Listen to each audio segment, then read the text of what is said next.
Mtazamaji wa Mnyasa Media, tunaungana hapa na Shabani Mpira Pesa kuzungumza naye kuhusiana na masuala mbalimbali ya Simba, lakini kubwa zaidi ni kutoa pole kwanza kwa klabu ya Simba kuondokewa na moja wa kiongozi ambaye ameweza kufariki dunia. Shabani, poleni sana wana Simba kwa kuondokewa na kiongozi wenu ambaye ameweza kufariki. Kabla tujaanza kuzungumza masuala mengine ya kandanda, tunashukuru Mwenyezi Mungu, tumepoa, lakini wana Simba tumepata msiba mkubwa. Tumepata msiba mkubwa, tena msiba mkubwa hasa. Sema msiba mkubwa hasa, labda watu wengi hawatambui Idi Kajuna ni nani, lakini kwa watu wanaoifuatilia klabu ya Simba na wanaijua Simba mapambano yake, basi ukizungumzia Idi Kajuna unaweza ukasema Simba tumempoteza Zakaria Hans Popo mwingine, sababu kazi alofanya Idi Kajuna, majukumu yake na jinsi alivyokuwa anapambana timu yetu kupata ushindi, pamoja na upendo kwenye familia ya watu wa Simba, mimi naweza nikasema wana Simba tumepoteza marehemu Zakaria Hans Popo mwingine. Kwa hiyo tumepokea kifo chake kwa masikitiko makubwa, na tulikuwa naye mechi yetu ya mwisho ya fainali Pemba dhidi ya Azam FC, na katika watu waliohakikisha tumepata matokeo, na kwa nguvu zake na kushirikiana na watu wengine, nadhani Idi na yeye ameweka mchango mkubwa. Kwa hiyo mimi kwa upande wangu, kwa niaba ya tawi la Mpira Pesa Magomeni Mikumi, tuseme tumepokea msiba huu kwa masikitiko makubwa, na safari ile kila binadamu lazima atakuwa anaenda kwenye hiyo safari. Kwa hiyo Idi kwa upande fulani msiba wake umetustua, lakini yote kwa yote kila mwanadamu ataonja umauti. Mwisho wa siku hata tuseme nini, lakini kilichobakia ni kumuombea tu dua na kusema inna lillahi wa inna ilaihi rajiun.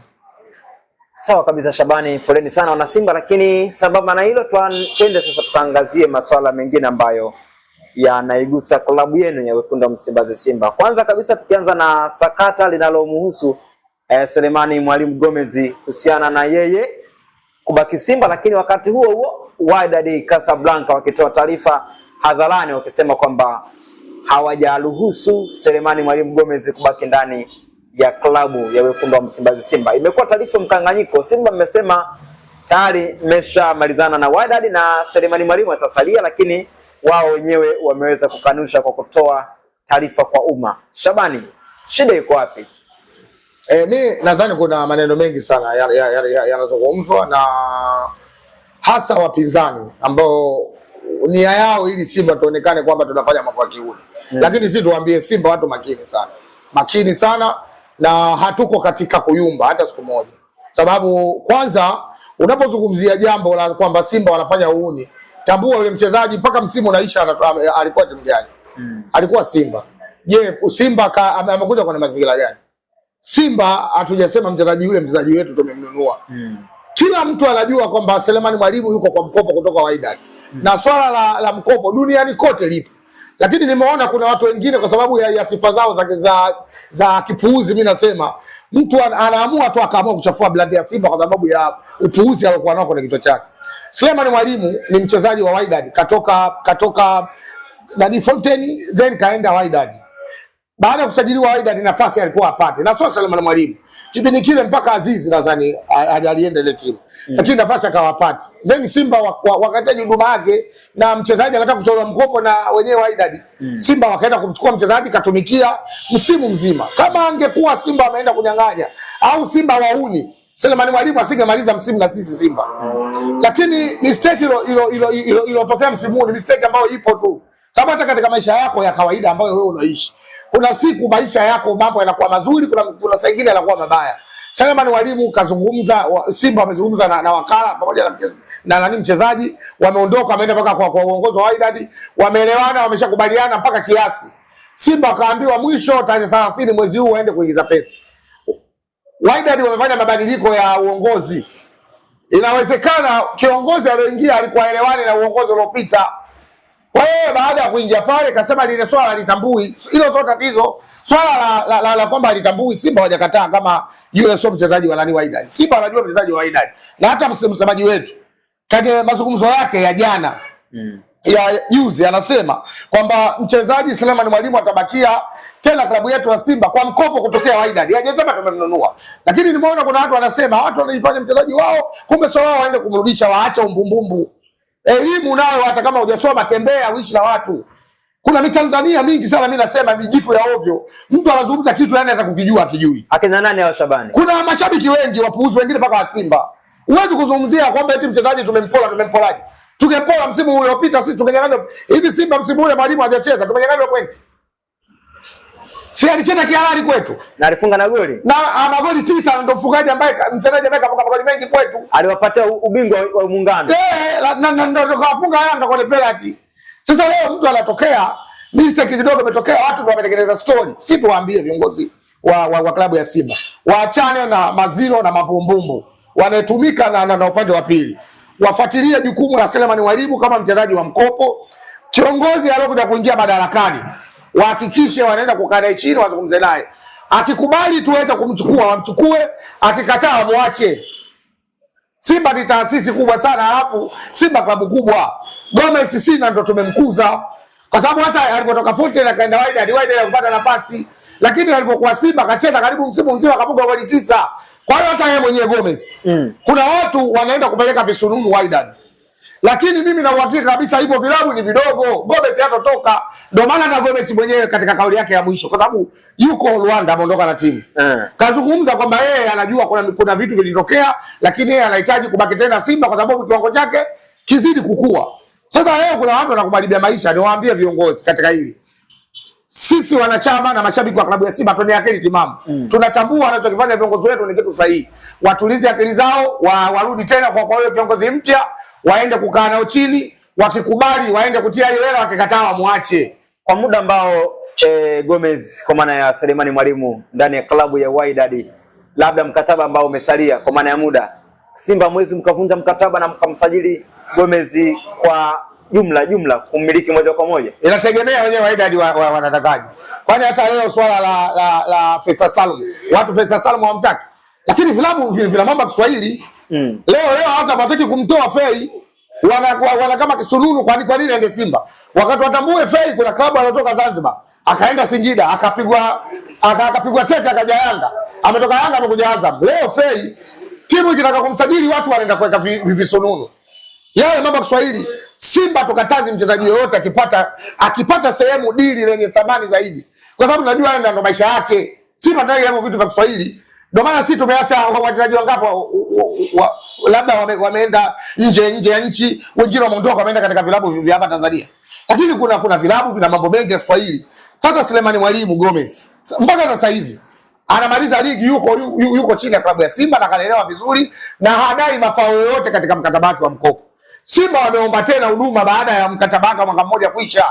Mistake iliyotokea leo kuna watu, yani kuna mtu wa Simba anakaa kabisa anakashfu viongozi. Hivi viongozi wa Simba ungekuwa wana akili, sisi tungekuwa tuna wachezaji bora. Ina maana wachezaji wote wanakuja Simba wamechukuliwa na viongozi ambao wana akili. Wao naamini kwa kitu. Waache maneno, waache kupandikizwa chuki. Simba klabu kubwa. Gomez anahitaji mafanikio kupitia klabu ya Simba kwa sababu Wydad hana nafasi. Kuna taarifa zingine Shabani zinadai kwamba kuna moja ya klabu shindani yenu nyinyi hapa nchini inataka huduma ya Gomez Selemani Mwalimu. Huenda labda wao ndo wanapush hili jambo ili nyinyi mweze kunyang'anya mchezaji na wapeo wao. Mimi sina uhakika na hilo, lakini huo ndio ule utoto tunaoongelea. Wewe ushasema mchezaji huyo si lolote. Kuna siku kaenda katika mechi yao KMC wakasema yule mchezaji wao, kuna kipindi wakasema mchezaji yule mbovu, kuna maneno mengi wamesema. Ifikie wakati viongozi muwe na akili ya mpira. Mwache ushabiki. Selemani Mwalimu ni mchezaji wa Kitanzania. Ameenda Wydad alikuwa achezi, kiwango chake kingepotea. Simba wamemchukua, wamekomboa kiwango cha Selemani Mwalimu Gomez akiwa Simba. Leo hata timu ya taifa Gomez ataitwa kwa sababu anacheza Simba. Angekuwa Wydad angeitwa. Sasa leo kuna vilabu vinatokea hapa, wanajifanya wao na ndo wanajua kutafuta wachezaji, wanaenda kushawishi. Na hao viklabu iko na ndo kinachoshawishi Yanga na Azam. Fei hili asije kwenye klabu nyingine. Utoto mwingi. Mchezaji kashacheza kwao. Ushamloga asicheze kiwango kipi anaondoka kwako. Ushamtukania mpaka wazazi wake, bado unatia fitina. Waache huo utoto. Waache huo utoto kabisa. Wawafuatilie wachezaji wenye thamani yao. Wakina Mwinjage. Shimo umeshaelewa? Wasifuatilie wachezaji ambao thamani wao hawataki. Gomez leo atamani kucheza nyuma kwa sababu anajua haitomtoa hapa kwenda sehemu nyingine. Mzee mchezaji gani wa Yanga katoka katika mafanikio katika mpira? Labda mtu akimbie mwenyewe. Utakuta jitu Yanga anakuambia Mayele tumemtoa, nimemtoa Mayele. Mayele kawakimbia kwa sababu ya umbumbumbu wenu. Mayele walikuwa wataki kumtoa kaondoka kwa lazima hapa. Wakaongea mpaka wataka kumloga. Uongo. Waache uswahili. Wachezaji mpira ni maisha yao. Ikifikia wakati wakishapata timu, waacheni warani waende sehemu nyingine wakafanikiwe. Mbona hata duniani tunaona leo Messi yuko wapi? Hayuko Marekani. Hakuanzia Barcelona, yule sio mchezaji mkubwa. Waache hivyo vitu. Lakini mtu mchezaji akitakiwa na timu nyingine, basi wewe tena unaenda kutia maneno, usienda huko, sijui utafanya hivi, utafanya nini. Kuna kitu gani wewe utakachokipata? Kwani sakata la Faisal linafanana na sakata la Selemani? Ndio vishawishi. Sio wameenda Morocco. Wameenda Morocco, wameenda kuzungumza na wao, wanamtaka mchezaji. Unamtaka mchezaji, mzigo unao, madeni hamjamaliza kulipa, mnamtaka mchezaji kutoka kawaida. Chukueni hapa akina Chuga, wachezaji wenye thamani ya pesa hii. Akina Chuga milioni 20 15. Sasa mtu unadaiwa wewe, utatoa milioni ngapi? Wameongopea hivyo kwa mambo. Mugisha mna hela nyingi. Kama mchezaji wa kusajili kwa milioni 300 unadaiwa, utamweza Mugisha mwenye bilioni zaidi ya 4. Watu wametea bilioni 14. Hapo unadaiwa mchezaji wa milioni 300 anakudai, utamweza Mugisha. Kuna time watumie akili ya kawaida. Kama pesa yako mfuko wako mdogo, sajili wachezaji wa nafasi yako, wakina Eric Mwinjage, wakina sijui nani, wakina Zoa, Mashujaa Zoa, wa Zanzibar zote gazeti la taifa ya Zanzibar. Zoa Zanzibar Zoa. Unasikia JKU bara Mashujaa Zoa. Lakini usichukulie mfano Austin Fit na wenzao wanapotea maneno. Leo Gomez kamaliza ligi na sisi. Leo utasemaje sisi tumeenda kupola ule mchezaji? Hivyo wale viongozi wa Simba watakuwa azimu kuongeza mkataba wa mwaka mmoja na mchezaji asalie kubaki na mchezaji kasaini, na tumeona ushahidi wote la kaenda na timu Rwanda. Eti wamefanya huni. Wewe unaamini kwa kitu? Waache maneno ya kitoto. Vipi kuhusiana na Neo Maema? Neo Maema tunasikia taarifa zinazagaa mitandaoni kwamba anaweka ngumu kurejea ndani ya klabu ya Simba kutokana na maslahi yake binafsi na uongozi wa klabu ya Simba, kwamba anataka fedha ndefu aweze kuongezewa. Ni taarifa sahihi bwana Shabani, ama ni miongoni mwa propaganda zinazoendelea kwenye mitandao ya kijamii? Hizo ndo taarifa ambazo hazijasadikika, lakini mimi binafsi yangu siwezi kukataa na siwezi kukubali, kwa sababu Simba ina uongozi madhubuti na inajua inachofanya. Neo Maema tulimchukua Mamelodi kwa mkopo kama vile Gomez, lakini na kama vile Rushan De Rock. Kwa hiyo baina ya makubaliano ya mkopo ya Simba pamoja na Mamelodi mwanzo yalienda vizuri, ndio maana Neo Maema kacheza msimu mzima. Kwa hiyo msimu huu kama atahitaji kuongezewa hela, viongozi wataangalia uwezo wake na kiwango chake.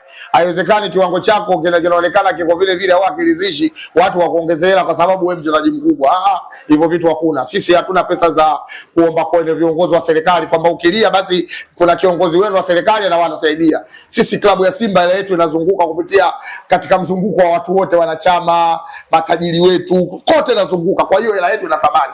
Kama Neo Maema viongozi wetu wataona thamani ya kazi anayoifanya, ina haki ya kumlipa hiyo hela, atalipwa. Kama wakiona thamani ya kwake kama nani haina maslahi, wasiogope. Kama mtu atawacheka, kuna wachezaji wengi, watasajili wachezaji wengine, sababu Neo Maema hamna mtu walimuona wao. Watatuletea wachezaji wengine na tutapata furaha. Kwa hiyo mimi na uhakika ukifika wakati tutajua nani atabaki na nani ataondoka. Na kama ndio mshahara anataka mkubwa, kiwango chake kiridhishe, wasilazimishe. Vilabu vyetu bado viko kwenye ridhaa. Leo huwezi kumlipa mchezaji milioni 100. Vilabu vyetu havijafikia huko, tunaongopeana. Ndio maana viongozi wetu saa nyingine wanazungumza uongo, hata viongozi wa timu nyingine unaongopea mashabiki wako, unasajili ili Mugisha wakati Mayele kakushinda, tena alikuwa mikononi kwako. Azizi alikuwa mikononi kwako, akakuponyoka akakushinda, utaweka sajili Mugisha. ambaye mchezaji ana mkataba miaka kibao katika timu yake ile Mdumani uvunje. Baada ya kumaliza hapo, kuna ofa zingine zimetoka za sehemu mpaka hata bilioni 14. Kama umeshinda wachezaji waliokuwa ndani yako, utaweza kuvunja mkataba wa mchezaji ambaye ni mkubwa. Kwa hiyo waache uongo, waendane na kasi yao, wakasajili JKU, wakasajili Mashujaa, waweke watu pale, alafu ligi ianze, baadaye tuone shughuli.